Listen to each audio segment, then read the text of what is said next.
Gelora mau tidak mau 200 orang itu harus bisa berpikir dan benda yang sama.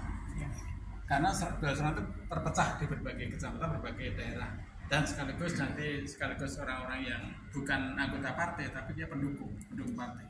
Karena kenapa? Dia tidak mau ikut jadi anggota, takut untuk jadi karena mau melawan pekerjaan harus lepas dari semua itu.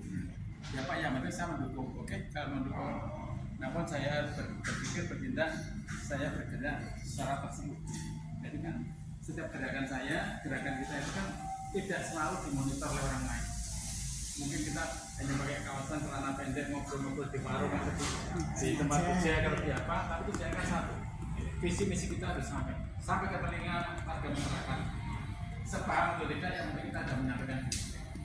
Jadi itu sebab itu karena sudah berkali-kali kita memberikan informasi, dia berpikir, ya, direnungkan, akhirnya dia menentukan pilihannya. Nah ini yang kita sampaikan, khususnya dari Gelora mungkin sama dengan yang saya sampaikan Pak tadi, bagaimana untuk suksesnya dan memenangkan program yang saat ini kan Gelora jadi kan tergabung di dalamnya. Jadi saya sampaikan Pak Anies Mata sama Pak Rianto yang kembar-kembar itu kita harus bisa mengikuti. Apapun permasalahannya kita harus satu alur atau satu garis lurus, tegak lurus, jadi antara daerah dengan pusat harus sama. Saya kira itu Pak yang kita sampaikan dari Gelora dan mata dan sembunyi tangan kita harus terbuka. Jadi semuanya biar teman-teman atau mereka tahu bahwa kita berkompetisi tidak hanya sekedar di mulut tapi di atas kertas kita juga bisa diperhitungkan. Dari pusat menyampaikan harus Pak Prabowo, ya kita jajaran ke bawah sampai DPC pun ya agak lurus. Terus kita masih ini slogan sesuai dengan slogan PBB kan, satu komando, ya udah ikut itu aja. Terus kebetulan kayak kami kan ini dari kepengurusan sampai ke jajaran bawah tuh kebetulan Sri Kandi semua, jadi belum ada bapak-bapaknya. Jadi ya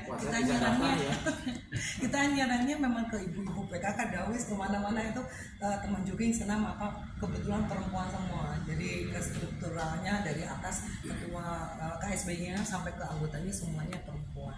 Jadi ya kita samakan gender dulu, jangan mau kalah. Kartini salah 3 lagi. Ya, sementara itu dulu Pak. Ya, jadi bapak-bapak ya mohon maaf lah, pokoknya ikut ibu aja. Jadi di dapur kalau bapak nggak ikut ibu, nanti nggak ada masakan di rumah gitu Pak. Jadi harus ikut ibu ya, pokoknya komandannya Ibu Kartini dulu ya. Jangan sampai disingkur ke. Betul. Nanti nggak sekasur, nggak sedapur nanti kita Pak. Ya, pokoknya itu dulu Pak. Nah, satu komando. Kalau PS ini agak susah mau ngomong apa ya, nggak perlu diomongin ya. Ada Mas Kaisang sama Mas Gibran mau ngomong apa, saya kan kayak gitu. Iya, kalau nggak tegak lurus repot ini urusannya. Ya memang kalau dari PSI sendiri di 2019 emang kita sempat keras ya benturannya, baik dari Pak Prabowo maupun dengan Grace Natali itu kan keras banget memang. Tapi saya ngeliat saya sendiri sih lebih belajarnya dari Mas Budiman Sujatmiko. Saya lebih suka dengan wacana pada beliau datang ketemu Pak Prabowo dan intinya adalah rekonsiliasi nasional. Nah di situ yang menurut saya sih yang bikin awalnya emang kader PSI banyak yang resisten sih ya karena situasi 2019. Tapi saya kira dengan berjalannya waktu, komunikasi yang baik, akhirnya cair juga ya. Mungkin kami lebih sepakat dengan istilah itu Pak, rekonsiliasi nasional, karena kita sudah terpolarisasi parah dengan itu ya. Oke, bangsa ini akan maju kalau kita terpecah-pecah kan seperti itu.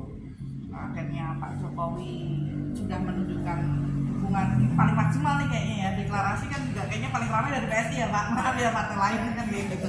Emang kami necapnya seperti itu, mungkin kan anak muda ya, memang dibikin besar, dibikin seru.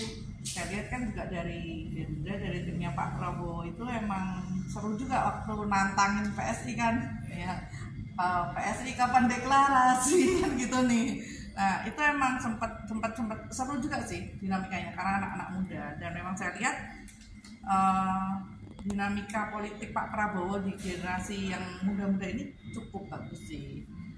Sudah mulai keluar kan kayak yang Pak Prabowo gemoy ya, sudah dikemasnya seperti itu, natural aja lah gitu kan. Saya lihat juga Pak Bowo mulai natural juga di depan kamera, ketemu orang. Nah, kita lihatlah nanti ke depan. Kayaknya ini rapat juga kan ya.